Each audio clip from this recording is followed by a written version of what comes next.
program is an ideal opportunity for me to see and understand the system from inside, to learn about the possible avenues, how to push for a cause.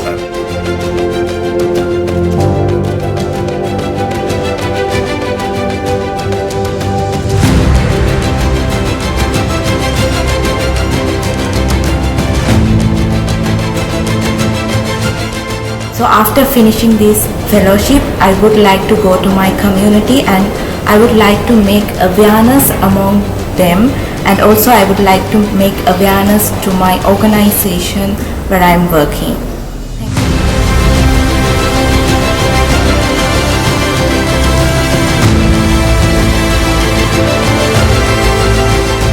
My plan is to deliver what I learned here in this program to the activists in my community. To help the government to achieve more goals for Roma issue.